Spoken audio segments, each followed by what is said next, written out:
بسم اللہ الرحمن الرحیم نحمدہ و نصلی علی رسولہ الکریم۔ ہمارا موضوع تھا والدین کے لیے مغفرت کی دعا۔ اس کا پہلا حصہ ہو چکا تھا، اب اس کا دوسرا حصہ جس میں 5 باتوں کا حکم دیا۔ آیت فَلَا تَقُل لَّهُمَا أُفٍّ وَلَا تَنْهَرْهُمَا وَقُل لَّهُمَا قَوْلًا كَرِيمًا۔ اس میں 5 باتوں کا حکم دیا۔ وہ 5 باتیں عرض کر رہا ہوں۔ اول لا تقل لهما اف، ان کے سامنے اف مت کرو۔ دوم ولا تنہرہما، ان کو جڑ کو مت اور ان کے سامنے آواز بلند نہ کرو۔ سوم وقل لهما قولا کریما، ان کے سامنے ادب سے بات کرو۔ چہارم واخفض لهما جناح الذل من الرحمہ، یعنی کمال تواضع اور کمال شفقت کے ساتھ ان سے برتاؤ کرو۔ پنجم وقل رب ارحمهما كما ربياني صغيرا، یعنی ان کے لیے دعائے مغفرت و رحمت کرو۔ مطلب یہ ہے کہ خالی ادب اور تواضع اور شفقت پر اکتفا نہ کرو، کیونکہ یہ سب چیزیں فانی ہیں، بلکہ دعا کرو اللہ تعالیٰ اپنی رحمت باقیہ اور دائمہ سے ان کی دستگیری کرے۔ اور رحمت آخرت کی دعا مسلمان والدین کے لیے مخصوص ہے۔ اس آیت کے تحت مفتی شفیع صاحب رحمہ اللہ نے معارف القرآن میں لکھا ہے، والدین کے ادب کی رعایت خصوصاً بڑھاپے میں ہے۔ والدین کی خدمت و اطاعت والدین ہونے کی حیثیت سے کسی زمانے اور کسی عمر کے ساتھ مقید نہیں،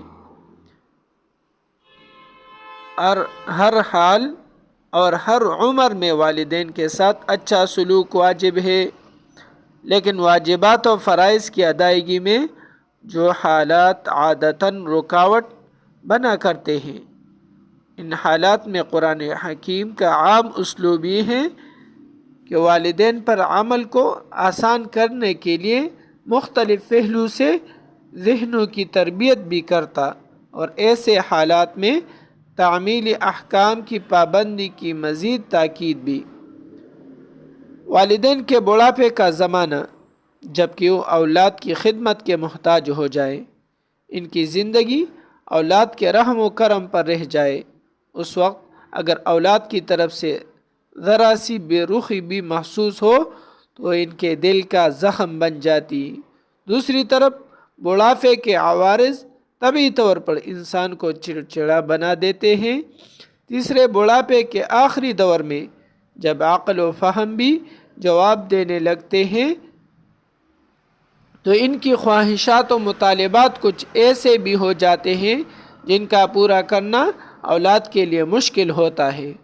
قرآن حکیم نے ان حالات میں والدین کی دلجوئی اور راحت رسانی کے احکام دینے کے لیے انسان کو اس کا زمانہ طفولیت یاد دلایا کہ کسی وقت تم اپنے والدین کے اس سے زیادہ محتاج تھے جس قدر آج وہ تمہارے محتاج ہیں۔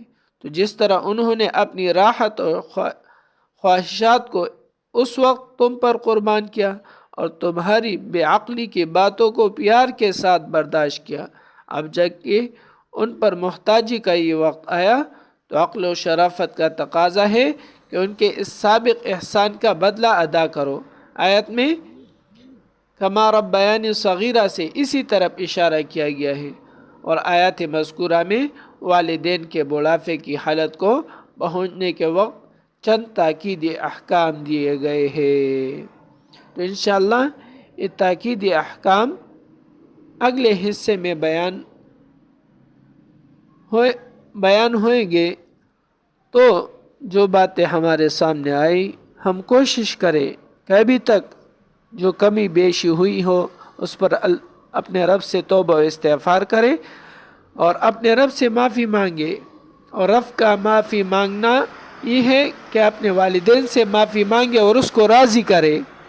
جب اس کو راضی کریں گے تب ہمارا بیڑا پار ہوگا. اگر والدین خفا ہوئے تو پھر ہمارا دنیا اور آخرت دونوں کا نقصان ہوگا. اللہ رب العزت ہمیں اپنے والدین کی اطاعت نصیب فرما دے. اور والدین کی اطاعت میں اللہ رب العزت نے اپنی اطاعت رکھی ہے تو والدین کی خوشی اللہ رب العزت کی خوشی ہے. والدین کی ناراضگی اللہ رب العزت کی ناراضگی ہے. اللہ رب العزت